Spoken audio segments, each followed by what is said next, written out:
Hello and welcome to the Easter Egg Hunter, a series covering the very best video game Easter eggs, secrets and facts. Okay, so in this edition we are checking out the greatest Easter eggs that have been discovered on Nintendo's Wii U console and the titles that were released between the console's initial release date back in late 2012 and right through to the present year of 2016. So let's do this! So one of the coolest things about having a birthday is, well, receiving gifts from family and friends and being generally spoilt. But even Nintendo like to get in on the action, as by turning on your Wii U on your very special day, Nintendo dish out a birthday celebration.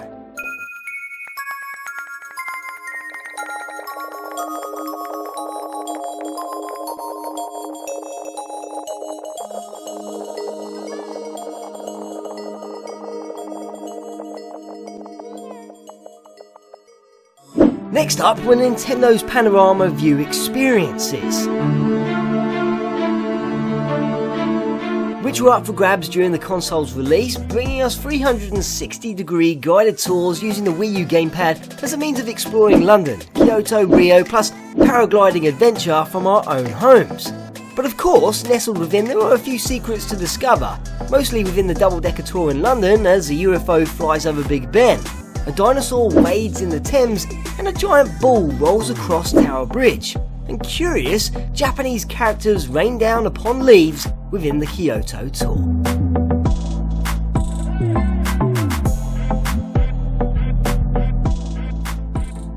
Then in early 2013, Criterion Games ported Need for Speed Most Wanted U.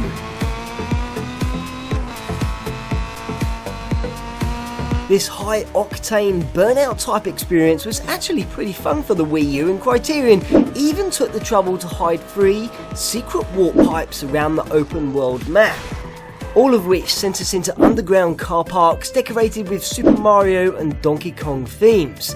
Game designers lurk on the walls, plus they left 3 special cars to drive, including an aerial Atom painted in red and blue to represent Mario, a pink Caterham for Princess Peach, and a vibrant green BAC Mono for Yoshi. Plus you can unlock cool number plates relating to these very awesome characters. If you are looking for one of the best Wii U titles, then look no further than Lego City Undercover. It's like GTA meets Lego bricks. It's incredibly funny, huge, and the references, secrets and Easter eggs come in their droves.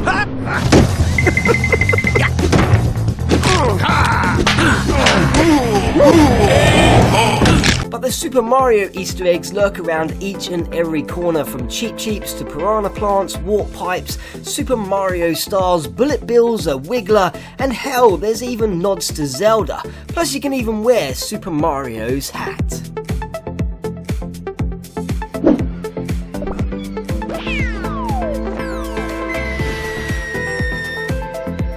Then came the turn of Super Mario 3D World in March of 2013, where to celebrate the year of Luigi, the developers hid him everywhere and in every single level. But my personal favourite was the giant version of Luigi as he rushes through the water in World 1's Bowser Highway Showdown.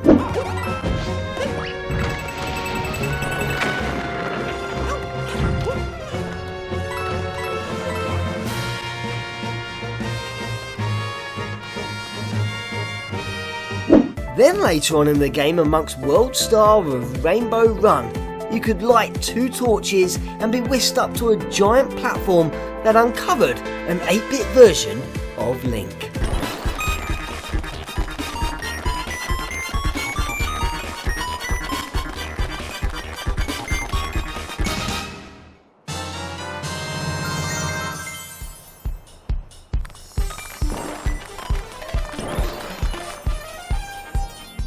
Nearly a year later, and out pops another Donkey Kong Country, which made a return with a new side-scrolling platformer with the assistance of Dixie Kong, Diddy Kong and Cranky in Tropical Freeze, where 2 awesome references to other Nintendo franchises feature, such as at Funky's Flying By, where DK can help himself to a selection of goodies with the help of banana coins. You can find a Crash Guard, handy for additional damage hits while riding the minecart or rocket barrel, and that comes with this great Zelda reference.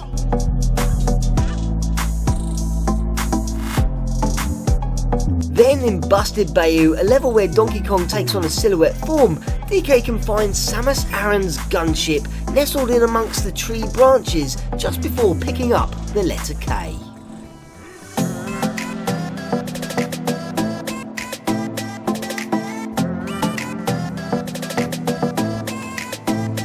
When Mario Kart 8 arrived, we quickly discovered the vast amounts of detail Nintendo had included, and there are references everywhere to a combination of Super Mario and Nintendo titles. From Super Mario Galaxy to Super Mario Bros., Super Mario World, Super Mario 3D World, Yoshi's Woolly World, hell, even Mario Kart 8 appears in its very own game, and the list goes on and on. Then there's the Sunshine Airport track where Koopa Troopa rock formations from Mario Kart 64 can be seen as you glide back down onto the helipad.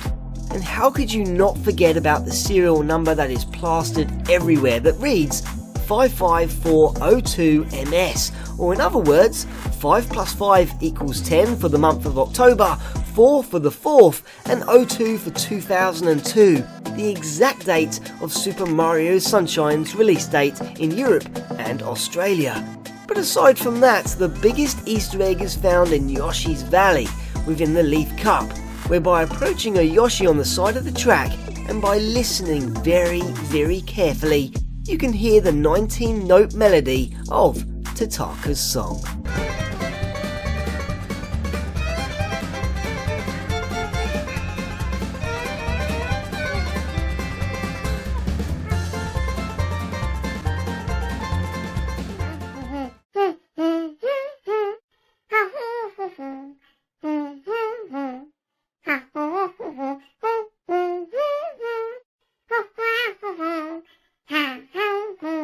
Exclusive to the Wii U version of SteamWorld Dig, head into the second cave area and dig down to a depth of 237 meters, where a door bearing the Roman numeral of 1 can be seen. Step to the left and steam punch the block above, where you can wander into a Super Mario fort and tackle a Super Mario inspired underground stage, complete with well positioned enemies, coins and even a warp pipe. Bayonetta 2 is just an incredible hack and slash action adventure. I mean, look at this game.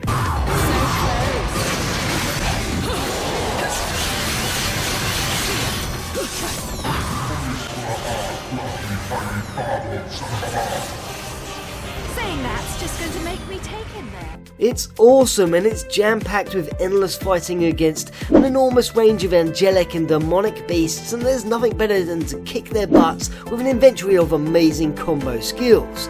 Plus, Bayonetta can unlock some really neat outfits, from Princess Peach to the Hero of Hyrule to Samus and even Fox McCloud, complete with Falco and McCloud keychain toys that dangle from R-Wing shaped weapons.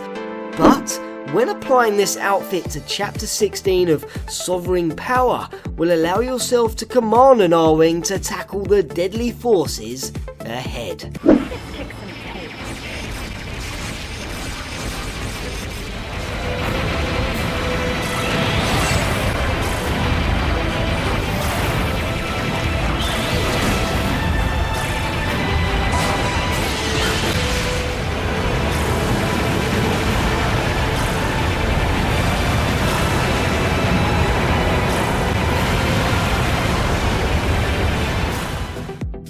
While in Captain Toad Treasure Tracker, a game I hope receives a sequel someday, had 3 ghostly encounters that appeared after waiting 5 minutes in these 3 following locations.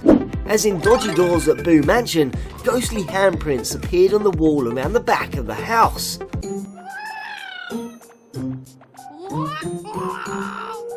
In Sinister Street Signs, after activating the P-switch and keeping a beady eye on the barred window, a ghost would rise out of the window and up into the sky. And finally, in Fright Train Flight, make your way to the very front of the train and look down and underneath the tracks for one last spooky arrival. Then in May of 2015, Nintendo treated us to a brand new title.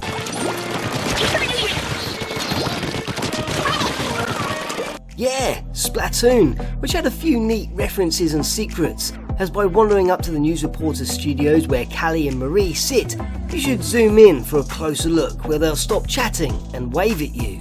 Many of the sunken scrolls you collect in the single-player campaign make references to real-life events, including the evolution of man, Egyptians, and even someone who is buried with their prized possessions, a Nintendo Wii U. While also exploring the Octo Valley in the final zone, 8-bit Octoroks from the Zelda series decorate a platform in the far corner, and likewise in the multiplayer map of Urchin Underpass, where more Octoroks appear on the walls, including 8-bit bloopers from Mario's World. Speaking of Mario's World, here's Mario Maker, a game that is littered with secrets, and some are quite odd, as firstly by adding doors to your level designs and knocking upon them will result in someone knocking on the other side. If you keep on doing it, Mario will pop out, but perhaps not as you expect to see him.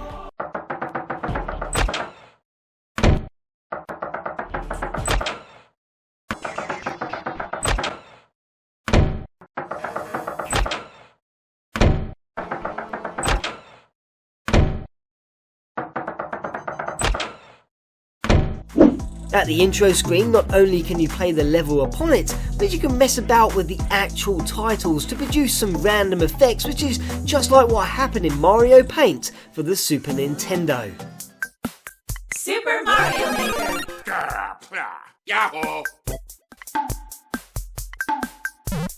And as for Mario Paint, Gnat Attack makes another appearance as by taking out a muncher from your inventory and shaking it about the screen, several gnats will appear, and by swatting upon them quickly, you can now enjoy that good old game of Gnat Attack.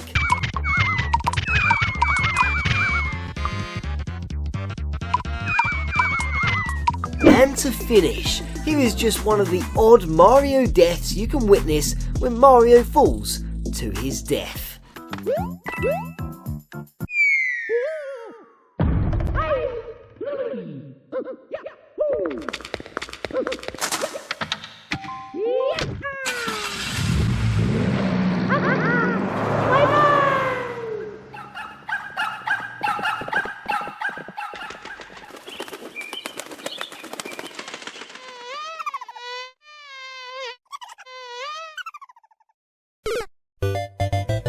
When Nintendo spoilt us with an HD remake of the Twilight Princess, a game that originally landed on the Nintendo GameCube and Wii, they also continued to tease us with screenshots of the new Zelda title, which we now know is named Breath of the Wild.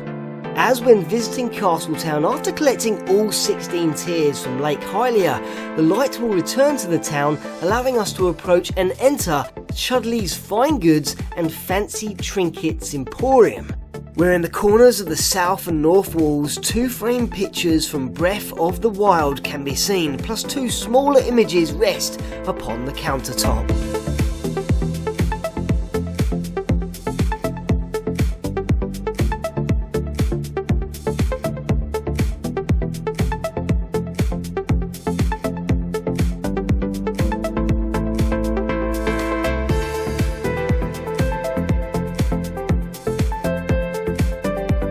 And to conclude our episode, when you reach the frozen planet of Fachina in Star Fox Zero, it's during the second phase Rob informs you that the Landmaster has a new function, allowing the vehicle to fly for as long as the boost meter allows. After completing this particular challenge, head back to Titania to the mission to rescue Peppy, but now, and just as you approach him, you'll be able to see a wormhole to the right of the course, and by utilising the new flying ability, head towards it, where a cutscene will initiate and a secret mission appears for Peppy only, to destroy the main cannons upon the Super Dreadnought, which also includes Peppy becoming self-aware of the awesome barrel roll maneuver.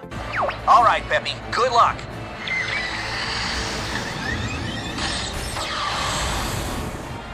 One ship! What an insult! Ready the main cannons! Destroy that little pest! Barrel roll!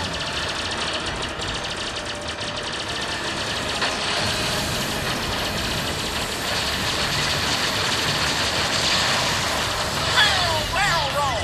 Barrel roll! Barrel roll!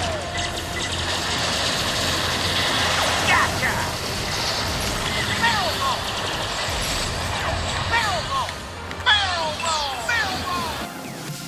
So I really hoped you enjoyed the video, and don't forget you can always follow the channel on Instagram, Facebook and Twitter, and if you haven't quite had enough of me for today, then here are several videos to watch which are all available on mobile devices.